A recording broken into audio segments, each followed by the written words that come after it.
Hello friends, welcome to अपना classes. इस session में हम लोग कुछ क्वेश्चंस आधुनिक भारत के देखेंगे जो किसी भी पीसीएस एग्ज़ाम जैसे बीपीएससी हो या यूपी पीसीएस या अन्य स्टेट पीसीएस आदि एग्ज़ामों में पूछे गए हैं। और जो आने वाले सभी exam BPSC, Bihar SSC, Bihar दरोगा, रेलवे एनटीपीसी एवं एसएससी सभी के लिए समान रूप से उपयोगी होगा। यह एक छोटा सा वीडियो होगा, तो चलिए इस सेशन को शुरू करते हैं। फर्स्ट क्वेश्चन है कि भारतीय राष्ट्रीय कांग्रेस की स्थापना कब की गई थी? 1865 में, 1867 में, 1885 में या 1887 में? इस क्वेश्चन का सही जवाब होगा ऑप्शन सी, 1885 में। भारतीय राष्ट्रीय कांग्रेस की स्थापना 1885 में की गई थी और किसके द्वारा की गई थी? ए.ओ. ह्यूम के द्वारा। कब की गई थी? 1885 में। और किसके द्वारा की गई थी? ए.ओ. ह्यूम के द्वारा, जो अवकाश प्राप्त अंग्रेज अधिकारी थे। और इससे रिलेटेड यह भी क्वेश्चन आता है कि भारतीय राष्ट्रीय कांग्रेस का पहला अधिवेशन कहाँ हुआ? पहला अधिवेशन बम्बई स्थित गोकुलदास तेजपाल संस्कृत विद्यालय में किया गया था। पहला अधिवेशन कहाँ हुआ था? मुंबई के गोकुलदास तेजपाल संस्कृत विद्यालय में किया गया था और इसमें 72 प्रतिनिधियों ने भाग लिया था। कितने प्रतिनिधि भाग लिए थे? 72 प्रतिनिधि इस अधिवेशन में भाग लिए थे। और इस अधिवेशन की अध्यक्षता किसने की थी? व्योमेश चंद्र बनर्जी ने की थी। भारतीय राष्ट्रीय कांग्रेस के पहले अधिवेशन की अध्यक्षता व्योमेश चंद्र बनर्जी ने की थी। इसमें 3-4 फैक्ट्स महत्वपूर्ण है, जैसे स्थापना 1885 में किसके द्वारा? ए.ओ. ह्यूम के द्वारा, जो एक अवकाश प्राप्त अंग्रेज अधिकारी थे। और पहला अधिवेशन कहाँ हुआ था? बम्बई स्थित गोकुलदास तेजपाल संस्कृत विश्वविद्यालय में। और कब हुआ था पहला अधिवेशन? 28 दिसंबर 1885 को। इसमें कितने प्रतिनिधि भाग लिए थे? 72 प्रतिनिधि ने भाग लिए थे। और पहला अध्यक्ष कौन था? व्योमेश चंद्र बनर्जी थे। नेक्स्ट क्वेश्चन, भारतीय राष्ट्रीय कांग्रेस की स्थापना किसने की थी? आसान क्वेश्चन है। ए.ओ. ह्यूम ने, महात्मा गांधी ने, सच्चिदानंद सिन्हा ने या इनमें से कोई नहीं? इस क्वेश्चन का सही जवाब क्या होगा? ऑप्शन ए होगा, ए.ओ. ह्यूम ने। भारतीय राष्ट्रीय कांग्रेस की स्थापना ए.ओ. ह्यूम ने किए थे। और वे कौन थे? वो भारतीय सिविल सेवा के सेवानिवृत्त ब्रिटिश अधिकारी थे। कौन थे? भारतीय सिविल सेवा के सेवानिवृत्त ब्रिटिश अधिकारी थे और वे शिमला में बस गए थे। कहाँ बसे थे? शिमला में बस गए थे। कांग्रेस की स्थापना 1885 से पूर्व उन्होंने भारतीय राष्ट्रीय संघ, कहीं कहीं इंडियन नेशनल यूनियन भी लिखा रहता है, 1884 ईस्वी में उन्होंने भारतीय राष्ट्रीय संघ की स्थापना की थी, जो बाद में चलकर भारतीय राष्ट्रीय कांग्रेस हो गया। और प्रथम अधिवेशन पुणे में आयोजित किया जाना था। पहले जो सम्मेलन था यह पुणे में आयोजित किए जाना था, लेकिन पुणे में हैजा फैल जाने के कारण स्थान बदल दिया गया और गोकुलदास तेजपाल संस्कृत पाठशाला बम्बई में पहला अधिवेशन कर दिया गया। पहले कहाँ होना तय था? पुणे में, लेकिन वहाँ हैजा जब फैल गया तब वही सम्मेलन या कहाँ हो गया? गोकुलदास तेजपाल संस्कृत विद्यालय बम्बई में कर दिया गया। और कब हुआ था पहला अधिवेशन? 28 दिसंबर 1885 को। और इसी सम्मेलन में दादा भाई नौरोजी के सुझाव पर इस संगठन का नाम बदलकर भारतीय राष्ट्रीय कांग्रेस कर दिया गया। पहले कौन सा था? पहले था भारतीय राष्ट्रीय संघ और दादा भाई नौरोजी के सुझाव पर इस संगठन का नाम बदलकर भारतीय राष्ट्रीय कांग्रेस कर दिया गया। नेक्स्ट क्वेश्चन है, भारतीय राष्ट्रीय कांग्रेस का प्रथम अधिवेशन कहाँ हुआ था? भारतीय राष्ट्रीय कांग्रेस का प्रथम अधिवेशन कहाँ हुआ था? कोलकाता में, लाहौर में, मुंबई में या पुणे में? इस क्वेश्चन का सही जवाब होगा ऑप्शन सी, मुंबई में। कहाँ हुआ था? मुंबई में। लेकिन पहले तय था कहाँ होने के लिए? पुणे में, लेकिन जब वहाँ हैजा फैल गया तो इसी का स्थान बदलकर मुंबई कर दिया गया। पहले कहाँ किया जाना तय था? पुणे, लेकिन वहाँ हैजा फैल जाने के कारण इसका स्थान बदल दिया गया और मुंबई कर दिया गया। मुंबई का कौन सा विद्यालय? गोकुलदास तेजपाल संस्कृत विद्यालय। नेक्स्ट क्वेश्चन है, महात्मा गांधी ने भारतीय राष्ट्रीय कांग्रेस के किस अधिवेशन की अध्यक्षता की थी? महात्मा गांधी ने भारतीय राष्ट्रीय कांग्रेस के किस अधिवेशन की अध्यक्षता की थी? 1922 में या 1924 में या 1928 में या 1930 में? इस क्वेश्चन का सही जवाब होगा ऑप्शन बी 1924 में। दिसंबर 1924 में बेलगांव में कांग्रेस के 39वें वार्षिक अधिवेशन की अध्यक्षता महात्मा गांधी ने की थी। कब की थी? दिसंबर 1924 में। और कहाँ आयोजित हुआ था? बेलगांव में। और यह कौन सा अधिवेशन था? यह 39वें वार्षिक अधिवेशन था जिसकी अध्यक्षता गांधी जी ने की थी। नेक्स्ट क्वेश्चन है, भारतीय राष्ट्रीय कांग्रेस के दूसरे अधिवेशन की अध्यक्षता किसने की थी? भारतीय राष्ट्रीय कांग्रेस के दूसरे अधिवेशन की अध्यक्षता किसने की थी? गणेश आगरकर ने या सुरेंद्र नाथ बनर्जी ने या दादा भाई नौरोजी ने या फिरोज शाह मेहता ने? किसने की थी? इस क्वेश्चन का सही जवाब होगा ऑप्शन सी दादा भाई नौरोजी ने। दूसरे अधिवेशन कब हुई थी? 1886 में और अध्यक्षता इसकी दादा भाई नौरोजी ने की थी। और कहाँ आयोजित हुआ था यह अधिवेशन? दूसरा अधिवेशन आयोजित हुआ था कलकत्ता में और पहला हुआ था बम्बई में और दूसरा कलकत्ता में। अध्यक्षता किसने की थी? दादा भाई नौरोजी ने।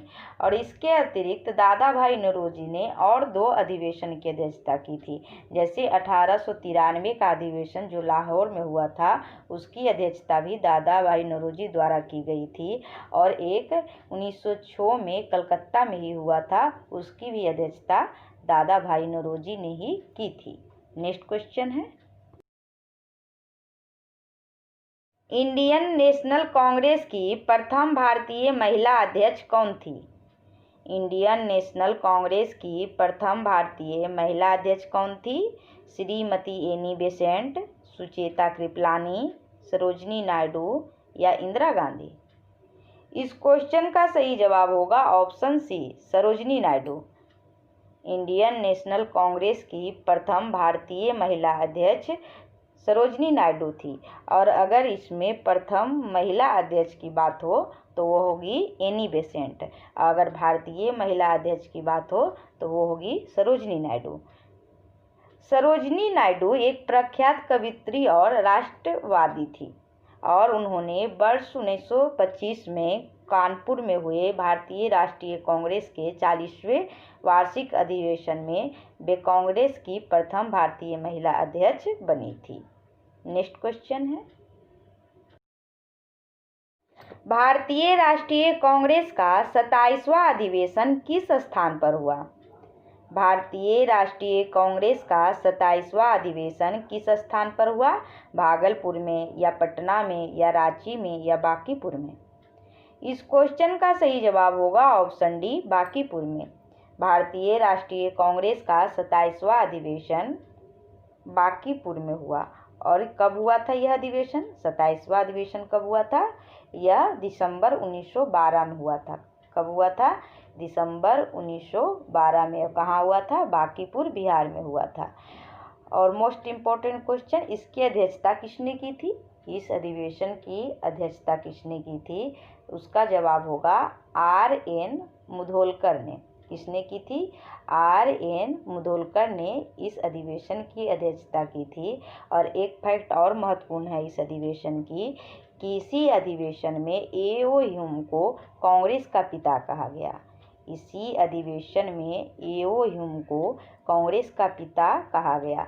कहाँ हुआ था यह अधिवेशन? बांकीपुर में। कब हुआ था? 1912 ईस्वी में। अध्यक्षता किसने की थी? R.N. मुधोलकर ने। और A.O. ह्यूम को इसी अधिवेशन में कांग्रेस का पिता कहा गया। नेक्स्ट क्वेश्चन है, पुस्तक poverty and un British rule in India किसने लिखी? यह क्वेश्चन 64वीं बीपीएससी में पूछा गया है। पुस्तक poverty and un British rule in India किसने लिखी? R.C. दत्त ने या दादा भाई नौरोजी ने या बिपिन चंद्रपाल ने या लाला लाजपत राय ने। इस क्वेश्चन का सही जवाब होगा ऑप्शन बी, दादा भाई नौरोजी ने। Poverty in un British rule in India नामक पुस्तक दादा भाई नौरोजी ने लिखी थी। और इनके बारे में और फैक्ट्स महत्वपूर्ण अभी हम लोग देखे थे कि दूसरा अधिवेशन जो हुआ था 1886 में, जो कलकत्ता में हुआ था, इसकी अध्यक्षता दादा भाई नौरोजी ने ही किए थे।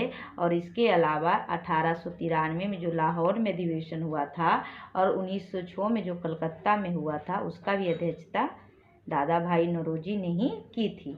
नेक्स्ट क्वेश्चन है, किसने कहा था कि कांग्रेस आंदोलन न तो लोगों द्वारा प्रेरित था और ना ही यह उनके द्वारा सोचा या योजनाबद्ध किया गया था? यह वाक्य किसने कहा था कि कांग्रेस आंदोलन न तो लोगों द्वारा प्रेरित था और न ही यह उनके द्वारा सोचा या योजनाबद्ध किया गया था? इस क्वेश्चन का सही जवाब होगा option B, sir Syed Ahmad ने। यह वाक्य सर सैयद अहमद ने कहे थे। उन्होंने 1888 ईस्वी में एक सभा बनाई थी जिसका उद्देश्य था कि कांग्रेस के प्रचार को निष्फल बनाना और लोगों को कांग्रेस से दूर रखना था। उन्होंने 1888 ईस्वी में एक क्या बनाई थी, सभा बनाई था, जिनका मुख्य उद्देश्य था कि कांग्रेस के प्रचार को निष्फल बनाना और लोगों को कांग्रेस से दूर रखना था। और इसी संबंध में सैयद अहमद खान ने कहा था कि कांग्रेस आंदोलन जो है न तो लोगों द्वारा प्रेरित था और न ही यह उनके द्वारा सोचा या योजनाबद्ध किया गया था। नेक्स्ट क्वेश्चन है, मुझे विश्वास है कि कांग्रेस अपने विनाश की तरफ जा रही है और मेरी यही बड़ी इच्छा भारत में रहते होगी कि इसके शांति प्रिय निधन के लिए इसका सहायक बनूं। किसने कहा था? मुझे विश्वास है कि कांग्रेस अपने विनाश की तरफ जा रही है और मेरी यही बड़ी इच्छा होगी कि भारत में रहते मैं इसके शांति प्रिय निधन के लिए इसका सहायक बनूं। और यह किसने कहा था? लॉर्ड लिटन ने या लॉर्ड डफरिन ने या लॉर्ड कर्जन ने या लॉर्ड मिंटो ने? इस क्वेश्चन का सही जवाब होगा ऑप्शन सी, लॉर्ड कर्जन ने। वर्ष 1900 ईस्वी में लॉर्ड कर्जन ने कहा था कि मुझे विश्वास है कि कांग्रेस अपने विनाश की तरफ जा रही है और मेरी यह बड़ी इच्छा भारत में रहते होगी कि इसकी शांति प्रिय निधन के लिए मैं इसका सहायक बनूं, क्योंकि वे नरमपंथियों के नेतृत्व में कांग्रेस को काफ़ी कमज़ोर समझते थे। उस समय 1900 के समय भारत के नरमपंथियों का दबदबा था कांग्रेस में, तो इसीलिए अंग्रेज नरमपंथियों के नेतृत्व में कांग्रेस को काफ़ी कमज़ोर समझते थे। अतः इसे उनको लगता था कि इसे ख़त्म किया जा सकता है। नेक्स्ट क्वेश्चन, संतामन के समय बैरकपुर में कौन ब्रिटिश कमांडिंग ऑफिसर था? 1857 के समय बैरकपुर में कौन ब्रिटिश कमांडिंग ऑफिसर था? ऑप्शंस हैं हेनरी लॉरेंस, ह्यू रोज, हेर्से या इनमें से कोई नहीं। इस क्वेश्चन का सही जवाब होगा ऑप्शन सी, हेर्से। 1857 विद्रोह के समय बैरकपुर में lieutenant general sir John Bennet Hearsey commanding officer था। कौन था? पूरा नाम क्या था? Lieutenant general sir John Bennet Hearsey. Next question है, 1857 का विद्रोह मुख्यतया किस कारण से असफल रहा? 1857 का विद्रोह मुख्यतया किस कारण से असफल रहा? हिंदू मुस्लिम एकता की कमी थी, या किसी समान योजना और केंद्रीय संगठन की कमी थी, या इनके प्रभाव का सीमित क्षेत्र थे, या जमींदारों की सहभागिता थी? किसके कारण यह आंदोलन असफल रहा? इस क्वेश्चन का सही जवाब होगा ऑप्शन बी, किसी समान योजना और केंद्रीय संगठन की कमी थी। ऑप्शन बी, किसी समान योजना और केंद्रीय संगठन की कमी थी। 1857 के विद्रोह की असफलता का मुख्य कारण किसी समान योजना एवं केंद्रीय संगठन की कमी थी। विद्रोहियों के नेताओं ने कोई संगठन की भावना देखने में नहीं आई, क्योंकि 82 वर्षीय मुगल सम्राट बहादुर शाह कमज़ोर था और उसके द्वारा विभिन्न सरदारों का आवाहन करना काफ़ी नहीं था। इस प्रकार यह असफलता के पीछे सबसे बड़ा कारण था किसी समान योजना और केंद्रीय संगठन की उस समय कमी थी। नेक्स्ट क्वेश्चन है, 1857 का प्रथम स्वतंत्रता संग्राम असफल रहा क्योंकि 1857 का प्रथम स्वतंत्रता संग्राम असफल रहा क्योंकि भारतीय सिपाहियों में उद्देश्य की एकता की कमी थी, या प्रायः भारतीय राज्यों ने ब्रिटिश सरकार का साथ दिया, या ब्रिटिश सिपाही कई अच्छे सज्जित और संगठित थे, या इनमें से सभी। इस क्वेश्चन का सही जवाब होगा ऑप्शन डी, इनमें से सभी। विद्रोह के समय भारतीयों में एकता के अभाव के चाहे जो भी कारण रहा हो, लेकिन यह विद्रोह के असफलता का प्रमुख कारण माना जा सकता है, क्योंकि विद्रोहियों के लक्ष्य को धक्का पहुंचाने के लिए यह अकेली कमजोरी नहीं थी, इसके साथ साथ बहुत सारी कमजोरियां थी। जैसे भारतीय सिपाही बहादुर और स्वार्थ रहित तो थे, लेकिन उनमें अनुशासन और एकता की कमी थी। जो सिपाही थे बहादुर थे और निस्वार्थ थे, लेकिन उनमें अनुशासन और एकता की कमी थी। इसके साथ साथ अवध और रुहेलखंड तथा अन्य उत्तरी भारत के सामंती तत्वों ने विद्रोह तो किया, लेकिन दूसरी तरफ पाटियाला, ग्वालियर, हैदराबाद, इन लोगों ने विद्रोह के दमन में सहायता की। उत्तर भारत के जैसे अवध, रुहेलखंड, बिहार आदि लोगों ने विद्रोह का नेतृत्व किया, लेकिन दूसरे जैसे पटियाला, ग्वालियर, हैदराबाद, इन लोगों ने विद्रोह के दमन में सहायता की। और इसके साथ साथ वे भारतीय सिपाहियों की तुलना में अधिक सुसज्जित थे। इसके साथ साथ भारतीयों की तुलना में उनके पास अच्छे सज्जित एवं संगठित थे ब्रिटिश सिपाही। ये भी असफलता का कारण हो सकता है। इस प्रकार इसका सही जवाब होगा ऑप्शन डी, इनमें से सभी। नेक्स्ट क्वेश्चन है, निम्नलिखित में किसने 1857 के विद्रोह को एक षड्यंत्र की संज्ञा दी है? निम्नलिखित में से किसने 1857 के विद्रोह को एक षड्यंत्र की संज्ञा दी है? ऑप्शंस हैं सर जॉन लॉरेंस, या सर जेम्स ऑटम, या डब्ल्यू टेलर, या इनमें से कोई नहीं। इस क्वेश्चन का सही जवाब होगा option C, sir James Outram और डब्ल्यू टेलर ने 1857 के विद्रोह को एक षड्यंत्र की संज्ञा दी है। सर जेम्स ऑटम और डब्ल्यू टेलर 1857 को हिंदू मुस्लिम षड्यंत्र का परिणाम बताया है। उनका कहना है कि यह मुस्लिम षड्यंत्र था जिसमें हिंदू शिकायतों का लाभ उठाया गया। ऑटम का कहना था कि यह मुस्लिम का षड्यंत्र था जिसमें हिंदू शिकायतों का लाभ उठाया गया। इस प्रकार इसका सही जवाब होगा option C, sir James Outram और डब्ल्यू टेलर ने 1857 के विद्रोह को एक षड्यंत्र की संज्ञा दी है। नेक्स्ट क्वेश्चन है, 1857 के बरेली विद्रोह का नेता कौन था? 1857 के बरेली विद्रोह का नेता कौन था?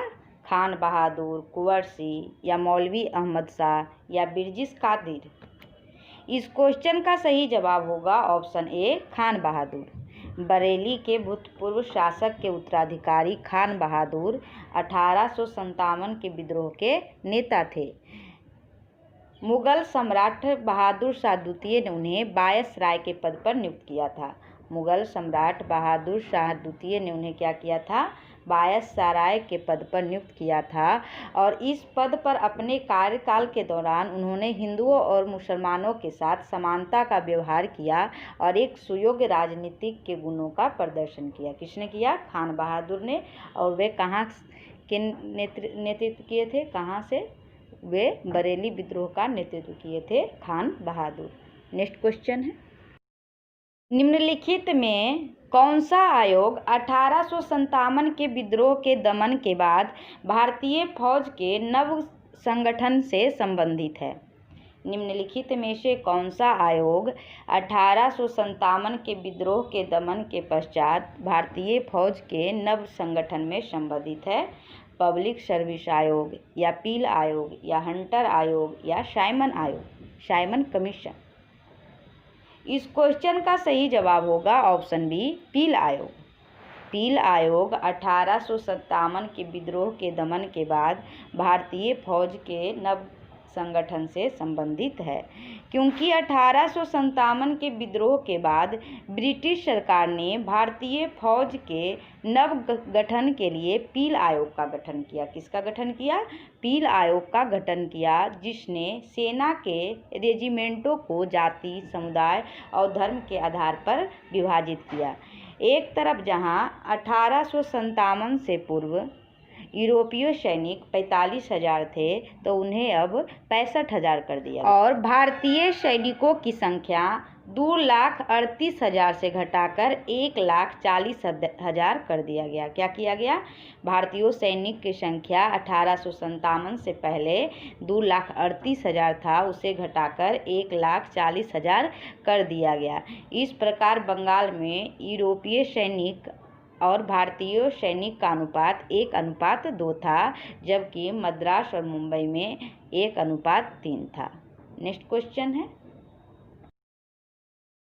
1857 के विद्रोह के बाद ब्रिटिश सरकार ने सिपाहियों का इन प्रांतों से चयन किया। कहाँ से चयन किया? 1857 के विद्रोह के बाद उत्तर प्रदेश एवं बिहार के ब्राह्मण को, या पूरब में बंगाली एवं उड़िया को, या गोरखा, सिख एवं पंजाबी उत्तर प्रांत से, या मद्रास प्रेसिडेंसी एवं मराठा को। किसको चयन किया था 1857 के विद्रोह के बाद? इस क्वेश्चन का सही जवाब होगा ऑप्शन सी, गोरखा, सिख एवं पंजाबी उत्तर प्रांत से। 1857 के विद्रोह के बाद ब्रिटिश सरकार ने सिपाहियों का चयन गोरखा, सिख एवं पंजाब के उत्तर प्रांत से किया।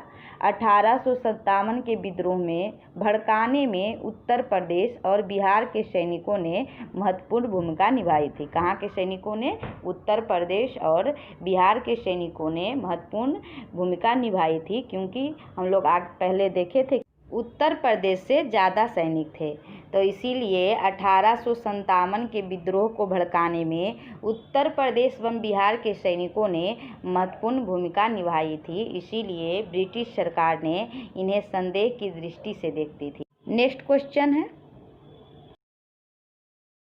महारानी विक्टोरिया ने भारतीय प्रशासन को ब्रिटिश ताज के नियंत्रण में लेने की घोषणा कब की थी?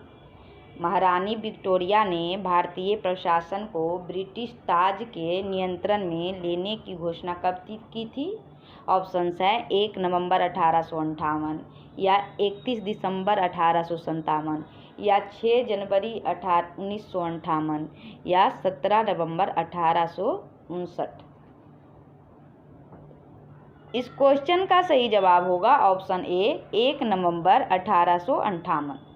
1857 की क्रांति के दमन के पश्चात 1 नवंबर 1858 को महारानी विक्टोरिया ने भारतीय प्रशासन को ब्रिटिश ताज के नियंत्रण में लेने की घोषणा की थी, और इस घोषणा के बाद भारत में कंपनी के शासन को समाप्त कर भारत को सीधे ब्रिटिश क्राउन के अधीन कर दिया गया, और एक भारत मंत्री या सचिव तथा 15 सदस्यों वाली इंडियन काउंसिल की स्थापना की गई। और उस समय कौन थे?